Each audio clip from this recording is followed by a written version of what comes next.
Welcome back. આટલા વર્ષો બાદ પણ આજે અમદાવાદનો ઇતિહાસ તમને ધબકતો જોવા મળે છે. આધુનિકતા તરફ વળેલા અમદાવાદના કેટલાક અંશો અને કેટલાક વિસ્તારો એવા છે જ્યાં આજે પણ આપને પહેલાના ઇતિહાસની ઝાંખી જોવા મળે છે.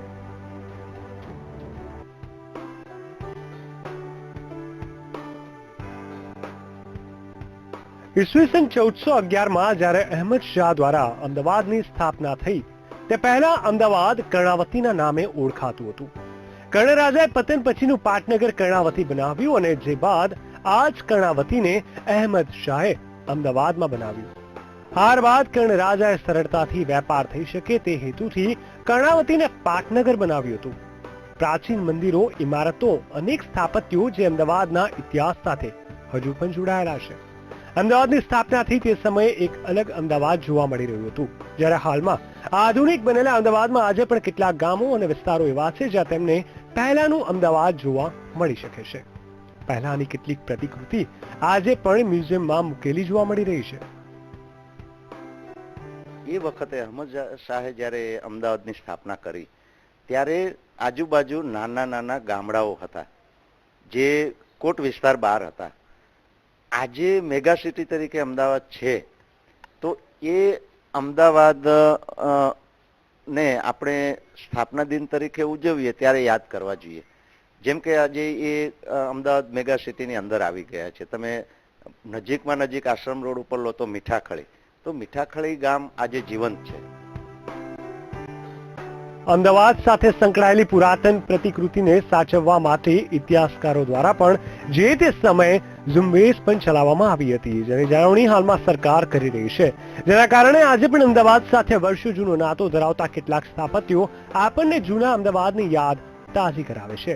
ત્યારે કેટલાક લોકોનું કહેવું છે કે જેમ અમદાવાદના સ્થાપના દિવસ ઉજવણી થઈ રહી છે તેમ હેરિટેજની પણ ઉજવણી થવી જોઈએ. આધુનિકરણ તો થવું જોઈએ કે જે કંઈ વિકાસ છે એ વિકાસની ગતિની સાથે લોકોએ પણ પોતાનો તાલમેલ જાળવી રાખવો જોઈએ.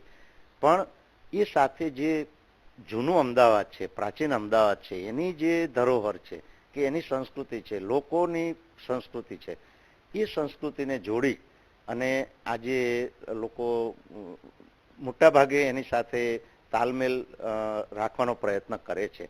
પણ નવી પેઢીએ આ પણ જોવું જોઈએ કે અમદાવાદની અંદર તમે આજે 500-600 વર્ષથી એક અમદાવાદ જીવતું છે, તો હજી પણ એને જીવતું રાખવું હોય તો નવી પેઢીએ આ વસ્તુને ધ્યાનમાં લેવી જોઈએ.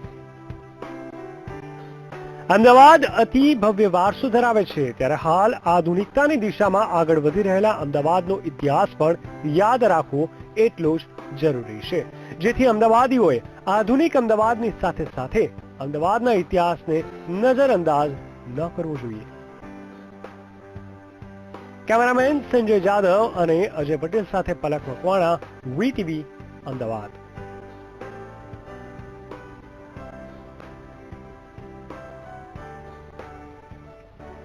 અમદાવાદનો જન્મદિવસ છે ત્યારે અમદાવાદની ખાસિયત ગણાતી પોળ વિશે વાત ન કરીએ તો અમદાવાદની વાત અધૂરી જ ગણાય. પોળ સંસ્કૃતિ વર્ષોથી લોકો માટે આકર્ષણનું કેન્દ્ર બની છે, ત્યારે આ પોળની સંસ્કૃતિનું સ્વરૂપ ધીમે ધીમે બદલાઈ રહ્યું છે. પોળમાં પેઢી દર પેઢીથી વસી રહેલા કેટલાક અમદાવાદીઓ પોળના આ વારસાનું જતન કરવા મથી રહ્યા છે.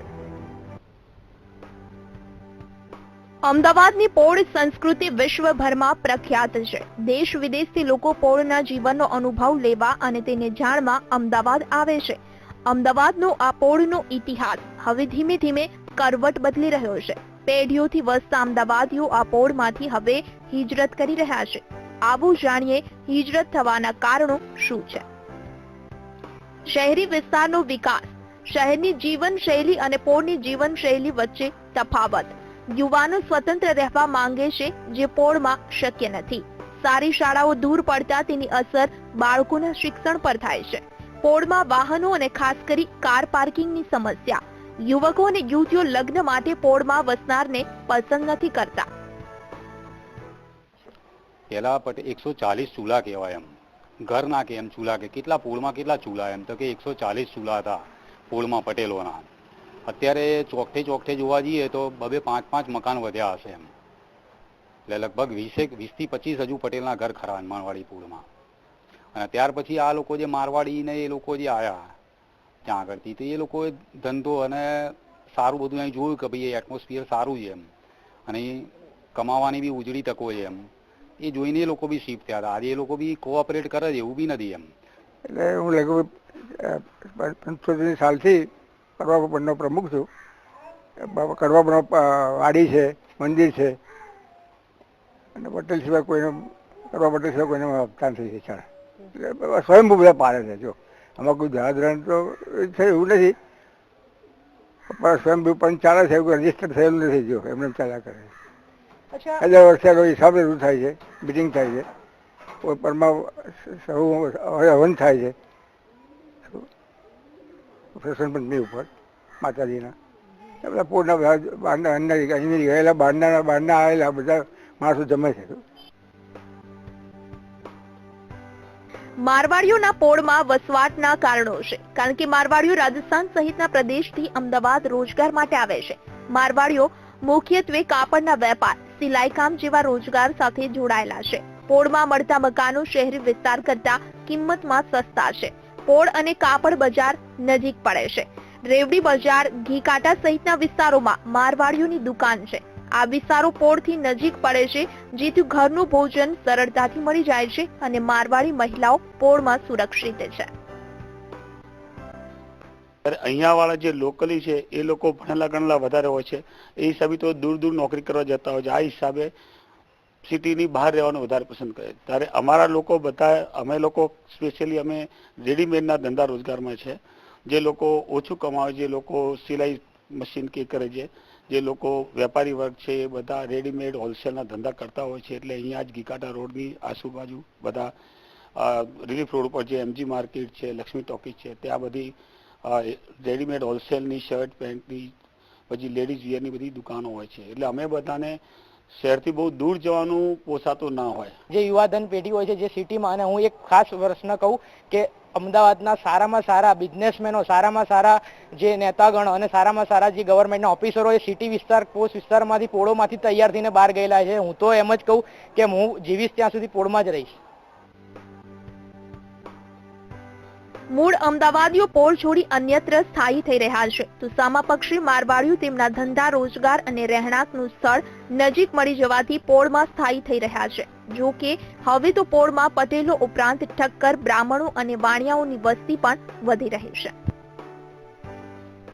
અમદાવાદની ખાસિયત ગણાતી પોળની સંસ્કૃતિ હવે તેનું સ્વરૂપ બદલી રહી છે. વર્ષોથી પોળમાં સ્થાયી થયેલા અમદાવાદીઓ અહીંથી હિજરત કરી રહ્યા છે અને તેના સ્થાને મારવાડીઓ તેમના ધંધા રોજગાર ખાતર પોળમાં વસવાટ કરી રહ્યા છે. ત્યારે હવે આગામી વર્ષોમાં પોળમાં નવી મારવાડી સંસ્કૃતિ કદાચ આકાર પામે તો નવાઈ નહીં. કેમેરામેન દશરથ ઠાકોર સાથે સોનલ અનડકટ, વીટીવી ન્યૂઝ, અમદાવાદ. આજે અમદાવાદનો 606મો સ્થાપના દિવસ છે. આજથી ઠીક 606 વર્ષ પહેલા અહેમદ શાહે અમદાવાદની સ્થાપના કરી હતી. ત્યારે અમદાવાદના સ્થાપના દિન નિમિત્તે મેયર અને ઉચ્ચ હોદ્દેદારોએ અનેક કાર્યક્રમો યોજ્યા. મેયર ગૌતમ શાહે માણેક બુરુજની પૂજન વિધિ કરી હતી અને ઇતિહાસના સંસ્મરણોને વાગોળ્યા હતા અને જણાવ્યું હતું કે જૂન જુલાઈમાં અમદાવાદને હેરિટેજ સિટી તરીકે સ્થાન આપવામાં આવશે. સાથે સાથે તેની અસ્મિતાને સાચવવા પૂરતા પ્રયત્નો કરવામાં આવશે.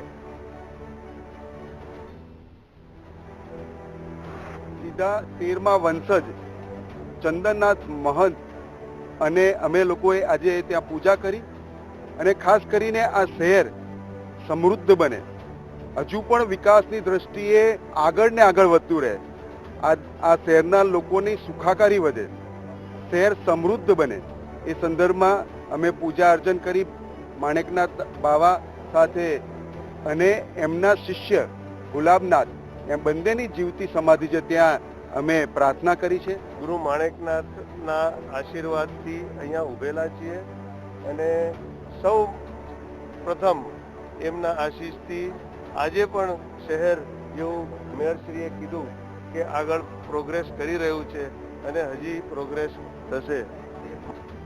સમાચાર